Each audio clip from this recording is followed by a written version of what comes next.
नमस्कार मित्रों, मैं जितेंद्र यादव एक बार फिर से स्वागत करता हूं आपका अपने YouTube चैनल जेके एजुकेशन जंक्शन में। मित्रों, अगर आपने अभी तक इस चैनल को सब्सक्राइब नहीं किया है तो सब्सक्राइब कर लें और बेल आइकन को ज़रूर दबा दें ताकि हमारे लेटेस्ट नोटिफिकेशन आप तक पहुंचती रहे।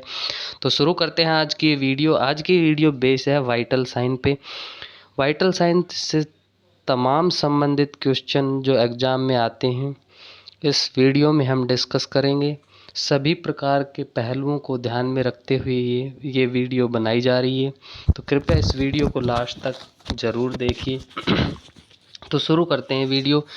सबसे पहले हम पढ़ेंगे वाइटल साइन होता क्या है। तो vital sign also known as a cardinal sign. तो वाइटल साइन को कार्डिनल साइन भी कहते हैं। Vital sign are sign of life which use to measurement the level of health, यानी हेल्थ के लेवल को असेस करने के लिए वाइटल साइन का यूज़ किया जाता है। वाइटल साइन 5 प्रकार के होते हैं। पहला होता है बॉडी टेम्परेचर, दूसरा होता है पल्स, तीसरा रेस्पिरेशन, चौथा ब्लड प्रेशर। पहले 4 ही वाइटल साइन थे, लेकिन अब पेन को भी जोड़ दिया गया है, तो 5 वाइटल साइन हो गए हैं। सबसे पहले हम डिस्कस करेंगे बॉडी टेम्परेचर को। तो बॉडी टेम्परेचर जो बॉडी के द्वारा जो हीट की डिग्री मेंटेन की जाती है उसे हम बॉडी टेम्परेचर कहते हैं। तो जो हीट का लॉस होता है और बॉडी में हीट का प्रोडक्शन होता है उसका जो बैलेंस होता है वही बॉडी टेम्परेचर होता है। तो इसमें 2 क्रियाएं होती हैं, एक होता है थर्मोजेनेसिस और एक होता है थर्मोलाइसिस। थर्मोजेनेसिस का मतलब होता है हीट प्रोडक्शन, यानी कि हीट का उत्पन्न होना, और ये केमिकल रेगुलेशन द्वारा होती है या फिर मेटाबॉलिज्म। और मेटाबॉलिज्म में 2 पार्ट आते हैं, एनाबॉलिज्म और कैटाबॉलिज्म। इसके द्वारा हीट प्रोड्यूस होती है। दूसरा होता है थर्मोलाइसिस, यानी हीट का लॉस। ये फिजिकल रेगुलेशन द्वारा होता है।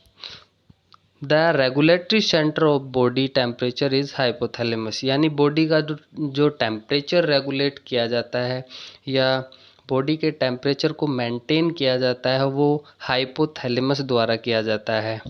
अब हीट का प्रोडक्शन कैसे और कहाँ होता है। तो पहला होता है ऑक्सीडेशन ऑफ फूड, यानी भोजन के ऑक्सीकरण से। तो 1 ग्राम कार्बोहाइड्रेट जो होता है उससे 4 किलो कैलोरी बर्न होती है और 17 किलो जूल, यानी 4 किलो कैलोरी या फिर 17 किलो जूल जो हीट प्रोड्यूस होती है या फिर एनर्जी प्रोड्यूस होती है। 1 ग्राम प्रोटीन से 4 किलो कैलोरी या फिर 17 किलो जूल कैलोरी बर्न होती है। 1 ग्राम फैट से 9 किलो कैलोरी, 1 ग्राम अल्कोहल से 7 किलो कैलोरी। दूसरा होता है specific dynamic action of food. तो specific dynamic action of carbohydrate से 5 से 6%, specific dynamic action of protein से 30%, specific dynamic action of fat से 4%, specific dynamic action of mixed diet से 12% हीट प्रोड्यूस होती है। उसके बाद में method of heat loss. Heat loss के कौन कौन से मेथड होते हैं। थ्रू स्किन, स्किन के द्वारा हीट का लॉस होता है। कैसे होता है, इसमें पहला आता है कंडक्शन, यानी कि वस्तुओं के सीधे संपर्क में आने से। जैसे ठंडी वस्तुओं के संपर्क में आने से हीट लॉस होता है। तो transfer of heat bye directly through a substance from hot part two cold part. तो जैसे गर्म ठंडी चीज़ों के संपर्क में आते हैं तो हमारे शरीर में ऊष्मा होती है, तो वो गर्म चीज़ों से ठंडी चीज़ों की तरफ प्रभावित होती है। तो 3% हीट का लॉस जो होता है वो वस्तुओं के संपर्क में आने से, यानी कंडक्शन के द्वारा लॉस हो जाता है। एक ठंडे कपड़े पहनना, सीधे बर्फ़ के संपर्क में आने से होने वाला हीट लॉस इसके अंतर्गत आता है। दूसरा होता है convention. Convention heat loss due to in contact with circulatory air movement. Air movement यानी जैसे हम कूलर या फिर फ़ैन का यूज़ करते हैं तो उसके द्वारा एयर मूवमेंट के द्वारा हवा के संपर्क में आने से जो हीट लॉस होता है वो कन्वेक्शन में आता है। अब 15% जो हीट का लॉस होता है वो इसके द्वारा होता है। उसके बाद में होता है radiation, heat loss by indirect contact. Heat loss 60%, यानी रेडिएशन सबसे ज़्यादा स्किन द्वारा होने वाला हीट लॉस का मेथड है। ये मेन पॉइंट है, सबसे ज़्यादा रेडिएशन के द्वारा हीट का लॉस होता है। चौथा होता है इवापोरेशन। इवापोरेशन मतलब पसीने के द्वारा या भाप के द्वारा। हीट लॉस बाय वेपर यानी भाप के द्वारा 22% हीट लॉस होता है। और लंग्स के द्वारा, किडनी के द्वारा और जीआईटी के द्वारा ये इवापोरेशन में आता है ये हीट लॉस। उसके बाद में normal variation in body temperature, time of day, यानी कि इवनिंग और मॉर्निंग। तो इवनिंग में ज़्यादा टेम्परेचर लॉस होता है मॉर्निंग की तुलना में।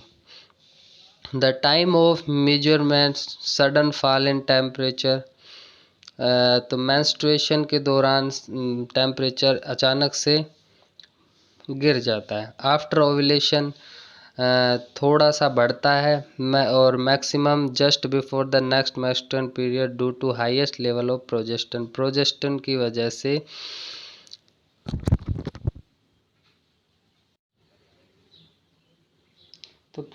की वजह से ये जो नेक्स्ट मेंस्ट्रुअल होता है उस तक थोड़ा थोड़ा बढ़ता जाता है और हाईएस्ट हो जाता है, उसके बाद फिर से घटने लगता है। तो उसके बाद में site of body temperature.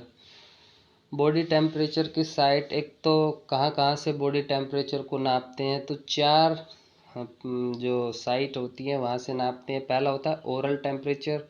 Oral होता है 98.6 डिग्री फ़ारेनहाइट या 37 डिग्री सेंटीग्रेड, और 2 से 3 मिनट तक इसको मापते हैं। इसका टाइम पीरियड है। Axillary temperature 97.6 degree Fahrenheit 36.4 degree centigrade for 5 minutes. Rectal temperature 99.6 degree Fahrenheit 37 degree centigrade, ये 2 मिनट तक नापेंगे। टिम्पेनिक मेम्ब्रेन, यानी जो कान की जो टिम्पेनिक मेम्ब्रेन होती है उससे 98.6 degree Fahrenheit. Placement time 2 to 3 second. अब कुछ स्पेशल पॉइंट है।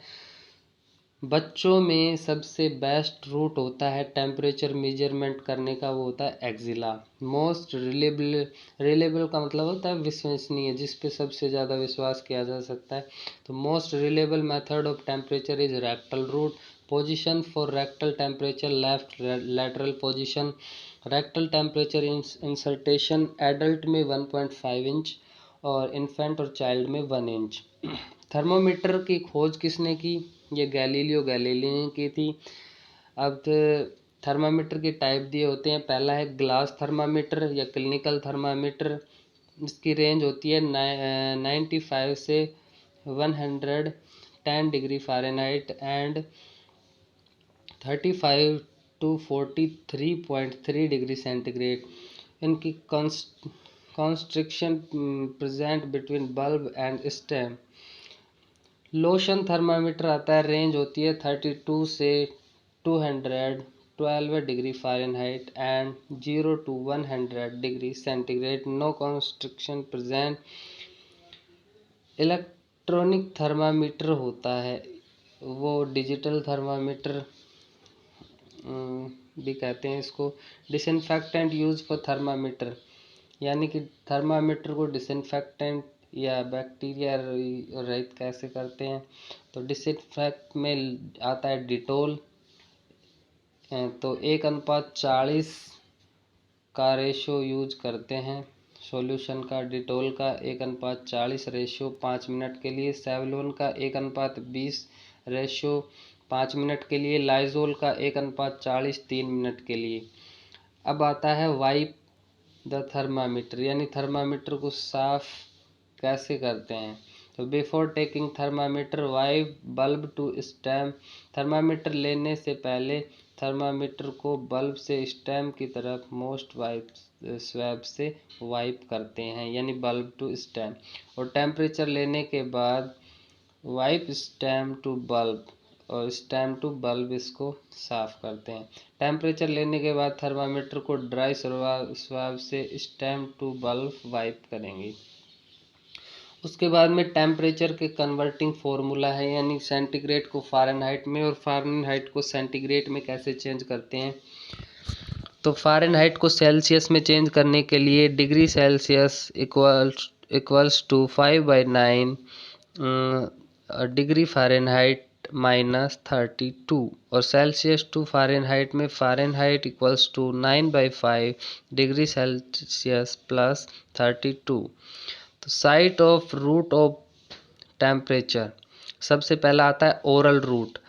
Oral route normal oral temperature होता है 37 डिग्री सेंटीग्रेड और 98.6 डिग्री फ़ारेनहाइट। 2 to 3 मिनट इसका टाइम पीरियड होता है। अब कॉन्ट्रा इंडिकेशन, यानी किस किस में ओरल रूट से टेम्परेचर नहीं नाप सकते। तो 6 वर्ष से छोटे बच्चों में टेम्परेचर ओरल रूट से ना लें, क्योंकि ये थर्मामीटर को चबा सकते हैं और उसमें जो मरकरी भरा रहता है वो सैलो कर सकते हैं। साइकेट्रिक पेशेंट में नहीं कर सकते।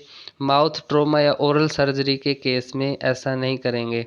दूसरा है axilla route. Normal axillary temperature 36.4 degree centigrade होता है और 97.6 degree Fahrenheit. It is the best route for infant and children. Infant और चिल्ड्रन के लिए बेस्ट रूट होता है। टाइम ड्यूरेशन 5 मिनट होता है। Rectal route most reliable method of temperature taking. Normal rectal temperature 37.5 degree centigrade और 99.6 degree Fahrenheit होता है। यानी कि ये जो एक्सिला का टेम्परेचर होता है उससे 1 डिग्री ज़्यादा होता है। पोजीशन लेफ़्ट लैटरल देते हैं। प्लेसमेंट टाइम 2 मिनट होता है। एडल्ट में 1.5 डिग्री इंसर्ट कराते हैं। चाइल्ड में 1 इंच इंसर्ट कराते हैं। Contraindication, diarrhoea, rectal surgery and cardiac surgery में रेक्टल रूट से टेम्परेचर नहीं नापते हैं। Core body temperature are rectum and tympanic membrane. Death due to abnormal body temperature, body temperature below 25 degree centigrade और above 43 degree centigrade. तो ये इसके जो होते हैं कॉन्ट्राइंडिकेशन। उसके बाद फीवर को पायरेक्सिया या फेब्राइल भी बोलते हैं। Fever is defined in A adult N oral body temperature above 100.4 degree Fahrenheit और 38 degree centigrade indicate the fever. यानी ओरल टेम्परेचर 100.4 डिग्री फ़ारेनहाइट से अगर अधिक हो जाता है तो इसको फीवर कहेंगे।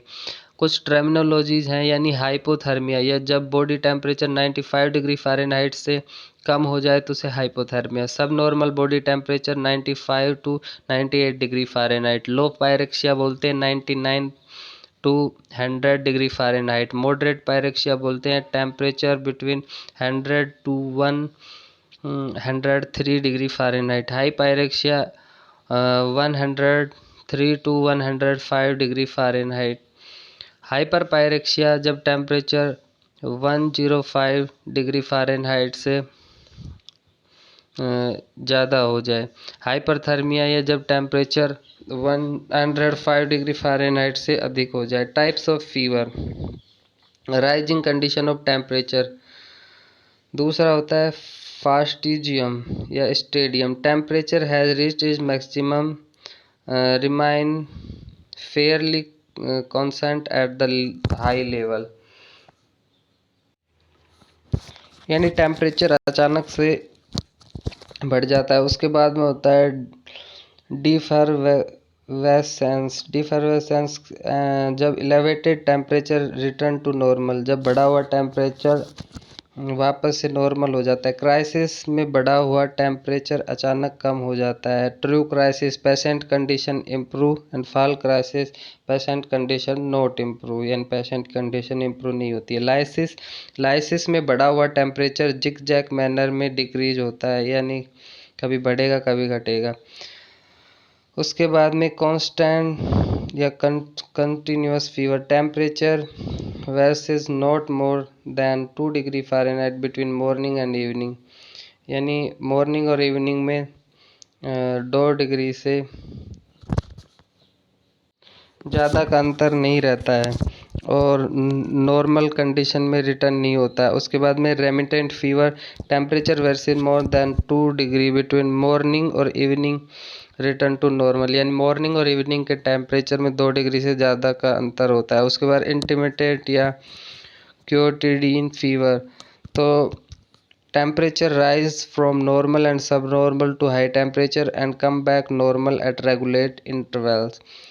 Inverse fever, temperature high in morning and low evening, यानी टेम्परेचर मॉर्निंग में हाई होता है और फिर इवनिंग में लो हो जाता है। उसके बाद swinging fever, greater difference between lowest and highest temperature, यानी कि जो लोएस्ट टेम्परेचर और हाईएस्ट टेम्परेचर होता है उसमें बहुत ज़्यादा अंतर देखने को मिलता है। उसके बाद